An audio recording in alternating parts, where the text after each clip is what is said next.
Chapter 41. This venerable one kisses the wrong person again. There was nothing remarkable about the stone room. It was just plain walls on 3 sides, and on the 4th, bars that coursed with magical red light. The only fixture in the cell was a crude bed covered with straw and made of stone. There was nothing for Moran to do but to lie on the stone bed. His hands and feet were both shackled, and the chains clanked with his every movement.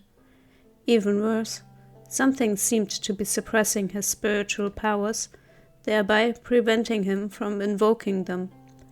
As his mind raced with anxious thoughts, a creak caught his attention. He turned to see 2 merfolk enter. "You!" Moran growled angrily. "You lunatics!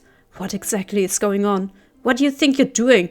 Where are my fellow disciples? Where's Gochin? Oi! I'm talking to you!" But no matter how Moran yelled or cursed, the merfolk paid him no heed. They were carrying something wrapped in a length of red fox fur, a human-shaped something, which they expressionlessly set down on the stone bed. Moran snarled. "You little eels!" "Quit yapping already," one of them finally said, their voice filled with contempt. "You're a spiritual essence of wood. This won't be such a bad deal for you." The other also sneered. "More like a pretty sweet deal." Moran was so enraged he was about to spit blood. "Just what do you want? What did you lock me in here for? And what's that on the bed?" "What's that on the bed?" Ron replied mockingly. "The person you like, of course," the other said. Moran's fingertips went cold with shock.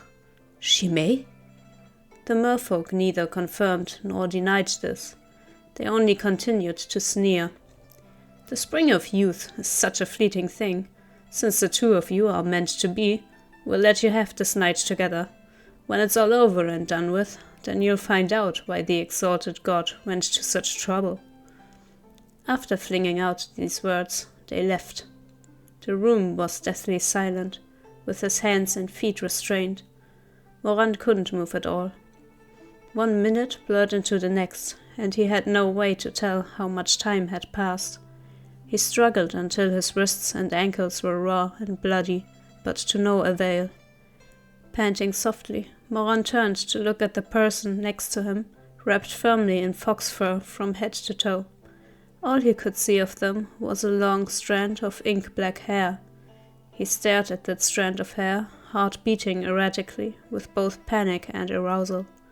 He didn't know why that creep Gochin was doing this, but if this was what would let him realize his covetous desires for Shimei, his thoughts ground to a halt, as if any more would profane that beautiful person. Moran stared at the ceiling, breath heavy and stifled, as if there was a weight on his chest. He'd longed for this for so long, but now that the chance had come, all he felt was unease. That initial filthy excitement slowly faded as 1,000 thoughts raced through his mind. He gradually calmed down. Whatever Gochin was planning, it couldn't be good. It'd be one thing if Moran himself was targeted, but how could he bear to let Shimei be dragged into this? Besides, his whole situation was someone else's design. Shimei hadn't agreed to anything at all. Moran might have been scum, but he wanted to protect the person he liked, not hurt them. He resolved to himself that no matter what Gochin did, he definitely wouldn't take advantage of Shimei when he woke up. A long while passed in silence before the person beside him finally moved. Moran hurriedly turned his head their way, voice raspy. "She..." The May hadn't come out before it made a stiff U-turn on the tip of his tongue and went right back in. Moran swallowed, the jut of his throat bobbing, before he finally managed to spit out the second half. "Sun? Shizun?" Little Mo Xianjun's gaze, resolute and filled with chivalrous conviction only just a moment ago, faltered as soon as he saw the face peeking out from underneath the fox fur. In an instant, all his mental fortitude fell apart. The barricades in his chest that he had worked so hard to raise were razed to the ground, and a barrage of cracking, that turned them all to rubble. All those thoughts about protecting that person, not taking advantage of him, not defiling him under any circumstances. Each one was like a slap in the face, each one louder than the last. Moran's face turned pale. He could finally say with absolute certainty that every single inhabitant of this Jinchen lake, even and especially that Gochin, was blind as fuck. To think that he liked Chuaning? Ugh. First that fox, now these merfolk. He seriously couldn't understand what made them all think that the apple of his eye was Chuaning. Could it be that they'd somehow figured out that he'd slept with Chuaning before and still wanted to sleep with him even now? Ridiculous. It wasn't like wanting to bet someone was the same as liking them. For all that little Mo Xianjin was raving on the inside, filled with self-righteous indignation, in reality, he couldn't choke out even half a word. He could only stare dumbly as that pair of phoenix eyes slowly opened. Ah, balls. Moran could almost hear the clunk of something in his head breaking. A moment passed, and something seemed to ignite from the wreckage within his chest, along with a foul stench, black ashes, and a twisted kind of heat. It was scalding hot, as if a fire-spitting dragon was suddenly soaring through the deathly stillness of the stark night, as if scorching lava and raging flames had burst out of the silent abyss. All of his premeditated reason and self-control burned up in a roaring blaze. This was the last thing he could have anticipated. Chuaning's eyes, usually piercing, were hazy with sleep, languid and dazed, like a bamboo forest after rain, every leaf and sound laden with dew. If that look was anything to go by, something seemed to be controlling his mind. He sat up slowly, the fox fur slipping off his shoulder and revealing a large expanse of supple skin. He was completely naked beneath the fur, but his back and shoulder were covered in bruises, love bites and hues of red and blue. How could this be? Moran felt like he was going crazy. Who had done this? Who had done this kind of thing to his shizun? This was Chuaning after all. Every bone in Moran's body trembled with rage, and his blood screamed with hatred. This was Chuaning. Who had touched this person who belonged to him? This person was his. Moran was so overcome with hatred that he didn't even stop to consider that in this life, Chuaning didn't belong to him at all, that he didn't belong to anyone. All he saw was Chuaning's firm, well-proportioned body and those unfamiliar marks on that all-too-familiar skin. Shizun! Moran's voice was low and twisted, but Chuaning didn't seem to hear his hoarse cry at all. He lowered his lashes and, like a puppet on a string, leaned over Moran. One hand rose to caress Moran's face as their eyes locked for a moment. Then Chuaning closed his eyes and leaned in, those dewy lips capturing Moran's in a kiss. Rarely had Chuaning ever kissed Moran first. At the touch, all the fields of Moran's heart dried up, and breathtaking, frantic colors exploded before his eyes as his pulse hammered wildly, feverishly. Chuaning's body was cool to the touch, but all the same, where their lips and teeth met, heat flared.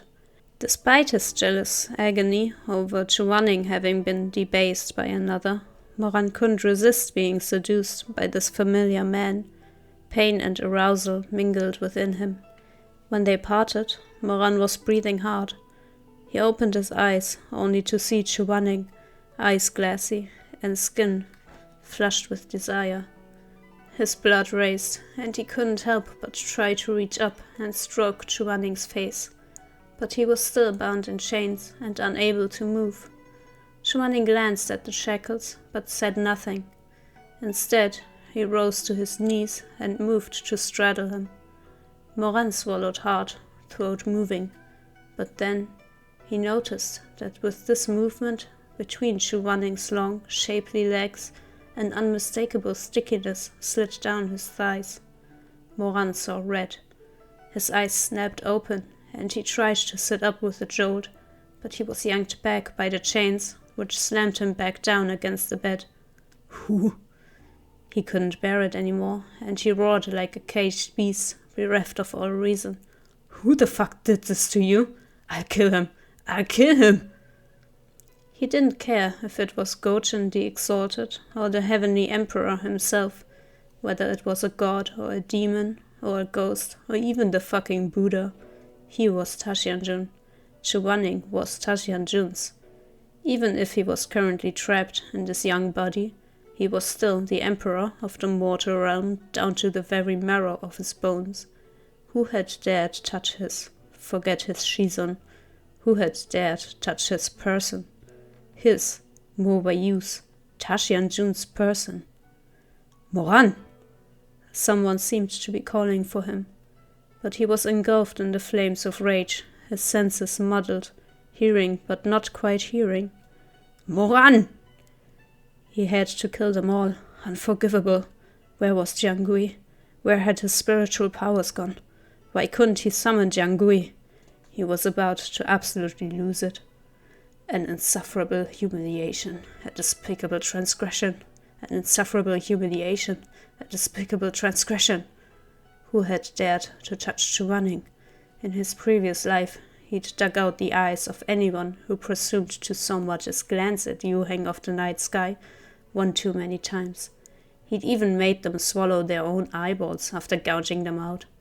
And then, at night, he would hold Chuaning under himself and fuck him unto exhaustion. But in this life, Mo Weiyu! Just who was calling him so persistently? That voice really was familiar. It was as if he had heard it constantly before, everywhere, as if the owner of that voice had kept him company through so many years. Mo Weiyu, wake up! Have you lost your mind? What are you doing? Moran's eyes flew open.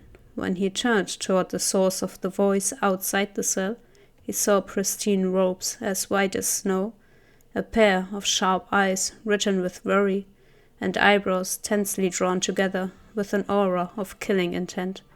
It was none other than Chuaning. Shizun? Moran paled. Then, on the bed, he whipped his head around and was nearly scared to death by the face mere inches from his own. This wasn't Chuaning at all. It was clearly a monster with a human body and a fox's face, a dead one. And dead was neither an exaggeration nor hyperbole. It was literally dead. The thing pressed against him, that had just been passionately making out with him mere moments ago, really was a corpse. The fox monster's eyes were empty, and its skin was pallid with not a hint of life. Moran almost retched, thinking about how, while entranced by some illusion, he had just been kissing that thing. His face turned an interesting color, and he cried out, "What's happening?" Outside the cell, Chuaning held a cursed talisman between two fingers. Seeing as the fox monster was no longer moving, Moran guessed that Chuaning had probably used the spell to rip the talisman off of the fox corpse in the nick of time. With a burst of spiritual energy, a stream of dark red blood bubbled forth from the talisman, accompanied by blood-curdling shrieks as the paper burned to ashes. Chuaning opened his hand, and the scorched ashes slowly gathered in his palm to reform as a jet-black chess piece. He stared at the chess piece, expression troubled.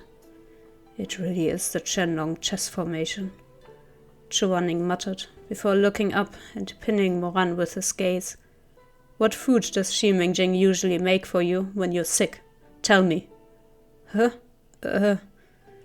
Too much had happened in too short a span of time. Moran's mind was in complete disarray. He could only dumbly... What are you asking about that for? Just tell me, Chuaning said harshly. Wontons? Only then did Chuaning's face relax, just slightly. though his brow was still furrowed. "Moran, listen closely. That Gojin is an impostor and not the actual god of weaponry. This person is adept at illusions and knows the Chenlong chess formation, one of the 3 forbidden techniques. That's why I had to be careful, in case you were one of his illusions too." Moran was about to cry from indignation. "Why would I be tied up if I was an illusion?" Chuaning paused. "I'll get you out of there right away." Moran nodded frantically. "Oh yeah," he said. "Shizun, what about Shimei and Shuomeng?" "Much like you, they also succumbed to the drugs in the wine and were locked up elsewhere." Seeing Moran's expression, Chuaning added, "No need to worry, they're fine now. It's just that there was no way to tell what kind of dangers lay in wait in this prison, so I left them outside. You'll be able to see them once we get out of here." As for the Chenlong chess formation, Chuaning didn't explain further, nor did he need to. It was one of the 3 forbidden techniques of the cultivation world, which were as notorious as they were powerful. As the name implied, the Chenlong chess formation was a technique that used other beings as game pieces. The user maneuvered them at will like pieces in a game of chess. That user typically didn't appear in person on the field, but rather laid down a chessboard and manipulated their pawns from the shadows. In this way, they forced everything from living people to the ghosts of the departed, from beasts on land to birds in the skies, to serve at their beck and call. A living creature under the control of the Chenlong chess formation was loyal to the user until death, and a dead creature would do their bidding until torn limb from limb. However, the scope of the user's control depended on their spiritual strength. Newly deceased people and beasts were the easiest to manipulate, followed by those long dead, then live beasts. Finally, if the user had cultivated to the highest level, the technique allowed them to control living people. Very few people in the world were capable of executing this highest tier of the Chenlong chess formation, but by the time Moran had named himself emperor, he'd perfected the technique. That year, when he faced off against Chuaning in a death match, he'd laid down a scroll 100 feet long, a chessboard of splashed ink, and an army of strewn pieces. In that battle, hundreds upon thousands of chess pieces had touched down simultaneously. Winged beasts had blotted out the golden sun, and dragons had burst out from raging seas. Moran had summoned endless beasts of land and sky, and commanded an army of countless living people. A scene like that was a rare sight, even in hell. This fox corpse was obviously something that had been controlled by the Chenlong chess formation, supplemented by an additional layer of illusion magic. Rumor had it that the fur of the Qingju fox clan's earliest ancestors had been divided into 49 pieces of varying sizes and made into magical artifacts. If one were to take someone's blood and drip it on the fox fur, then wrap that fur around something, anything at all, even a block of rotten wood, that thing would take on the appearance of that person's heart's desire. The fur wrapped around this fox corpse was one such artifact. However, the magic only worked on the original owner of the blood. To anyone else, it would look as it always had. It was a simple task to free Moran. By the time Chuaning got him out of the cell, he had also more or less finished explaining everything to him. What Moran couldn't figure out was this. "Shizun, how did you know that Gojin was a fake?"